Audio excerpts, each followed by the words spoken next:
মাননীয় মডারেটর, একজন শিক্ষকের সন্তান হিসেবে তাদের অসহায়ত্ব রোজই দেখতে হয় খুব কাছ থেকে। মাননীয় মডারেটর, গত ঈদে আমি যখন একটি ভালো পোশাকের জন্য কান্নাকাটি করছিলাম, তখন বাবা আমার হাতে কাগজ কলম ধরিয়ে দিলেন, আমার দিকে ছুড়ে দিলেন একটি গাণিতিক প্রশ্ন। একজন দিনমজুরের দৈনিক আয় 300 টাকা হলে মাসে তিনি কত টাকা আয় করেন? মাননীয় মডারেটর, মুখে মুখে বাবাকে জবাব দিলাম 9000 টাকা। বাবা আমার কাঁধে হাত রাখলেন, চুলের মাঝে হালতো বিলি কেটে বললেন, মা রে, তোর এই বাবা হাই স্কুলের শিক্ষক হিসেবে মাসে 8000 টাকা বেতন পায়।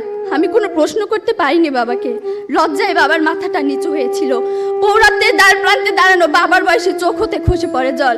জানি না মাননীয় মডারেটর, আমার বাবার বয়সে চোখ থেকে খসে পড়া জল শিক্ষার মানকে কতটা টেনে তোলার যোগ্যতা রাখে। মাননীয় মডারেটর, এই যদি হয় শিক্ষাগুরুর জীবন, তাহলে একটা সময় হয়তো এদেশে আর কোনো শিক্ষকই পাওয়া যাবে না। এমন বাংলাদেশ আমরা কখনোই আশা করি না। মাননীয় মডারেটর, 30 লক্ষ লাশের একটি পাহাড় মারিয়ে আমরা বর্তমানে এসে দাঁড়িয়েছি। 2 লক্ষ মায়ের স্নেহের আঁচলে সাজিয়েছি দেশ।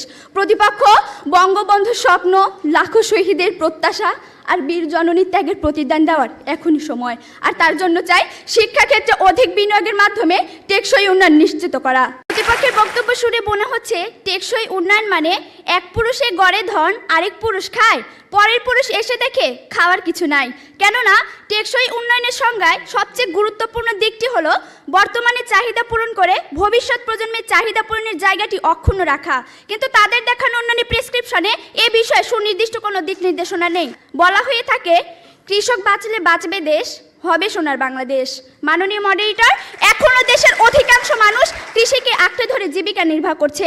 কিন্তু কথা হলো, দেশের এই সিংহভাগ কৃষিজীবী মানুষকে মানসম্মত শিক্ষায় শিক্ষিত ও কৃষিজ্ঞানে প্রশিক্ষিত করে গড়ে তুলতে না পারলে একদিকে যেমন কৃষি উৎপাদন বৃদ্ধি করা সম্ভব হবে না, অন্যদিকে অপরিকল্পিতভাবে রাসায়নিক সার ও কীটনাশক ব্যবহার করায় প্রাকৃতিক পরিবেশ ও জীববৈচিত্র্য চরমভাবে ধ্বংস হয়ে যাবে, যা টেকসই উন্নয়নে বড় বাধা।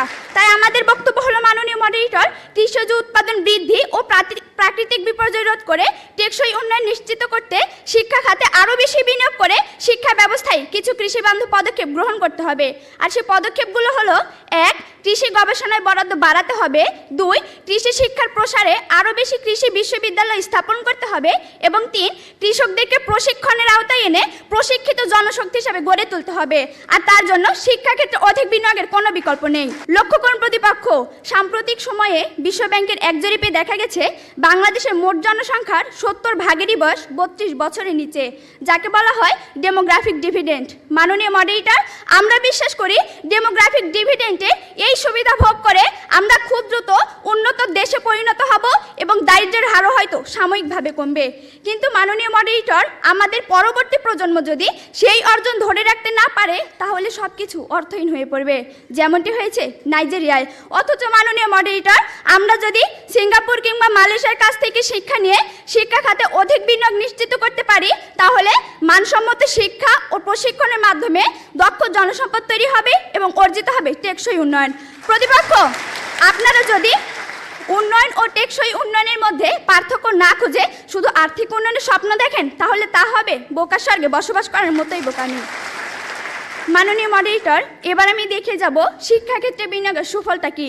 লক্ষ্য করুন প্রতিপক্ষ, শিক্ষা এমন একটি খাত যার কাজ হলো দক্ষ জনশক্তি গড়ে তুলে পুঁজির সঞ্চালন ঘটানো। এ প্রসঙ্গে নোবেল বিজয়ী অর্থনীতিবিদ আর্থার শুলজ বলেছেন, প্রাথমিক শিক্ষায় বিনিয়োগ করা সম্পদের সুফল ফেরত আসে 35%, মাধ্যমিক শিক্ষায় 20% এবং উচ্চশিক্ষায় ফেরত আসে 11%। তাছাড়া বিভিন্ন ধরনের বিনিয়োগের মাধ্যমে দক্ষ জনসম্পদ গড়ে তোলা যায়, যাকে বলা হয় রিটার্ন অন ইনভেস্টমেন্ট। মাননীয় মডারেটর, আমাদের দেখানো শিক্ষাক্ষেত্রে বিনিয়োগ যখন বর্তমানের পাশাপাশি ভবিষ্যতের নিরাপত্তা নিশ্চিত করছে, তখন প্রতিপক্ষ কেবল বিতর্কের খাতিরে আমাদের বক্তব্যে বিরোধিতা করছেন। প্রতিপক্ষ, দয়া করে টেকসই উন্নয়নে এমন একটি খাত দেখিয়ে যাবেন যে খাতের উন্নয়নে মানসম্মত শিক্ষার প্রয়োজন নেই। আর আপনারা যদি তেমন একটি খাত দেখে যেতে ব্যর্থ হন, আপনাদেরকে অবশ্যই স্বীকার করে নিতে হবে শিক্ষাক্ষেত্রে বিনিয়োগই টেকসই উন্নয়ন নিশ্চিত করতে পারে। মাননীয় মডারেটর, মানসম্মত শিক্ষার জন্য চাই মানসম্মত শিক্ষক, কিন্তু শিক্ষা ক্ষেত্রে পর্যাপ্ত বিনিয়োগ না থাকায় আমরা তা পাচ্ছি না। কেননা শিক্ষকদের বেতন কম হওয়ায় তুলনামূলক মেধাবীরা এই মহান পেশা বেছে নিচ্ছে না। শিক্ষকদের বেতন শুধু কমই নয় মাননীয় মডারেটর, রাষ্ট্রীয়ভাবে তাদের সাথে অবিচার করা হচ্ছে। মাননীয় মডারেটর, একজন শিক্ষকের সন্তান হিসেবে তাদের অসহায়ত্ব রোজই দেখতে হয় খুব কাছ থেকে।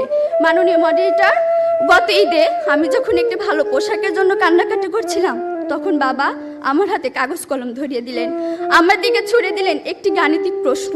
একজন দিনমজুরের দৈনিক আয় 300 টাকা হলে মাসে তিনি কত টাকা আয় করেন? মাননীয় মডারেটর, মুখে মুখে বাবাকে জবাব দিলাম 9000 টাকা।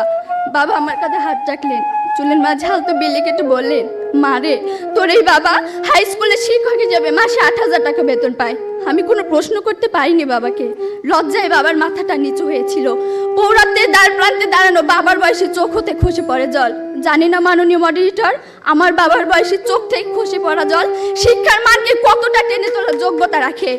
মাননীয় মডারেটর, এই যদি হয় শিক্ষাগুরুর জীবন, তাহলে একটা সময় হয়তো এদেশে আর কোনো শিক্ষকই পাওয়া যাবে না। এমন বাংলাদেশ আমরা কখনোই আশা করি না। মাননীয় মডারেটর, 30 লক্ষ লাশের একটি পাহাড় মারিয়ে আমরা বর্তমানে এসে দাঁড়িয়েছি। 2 লক্ষ মায়ের স্নেহাচলে সাজিয়েছি দেশ।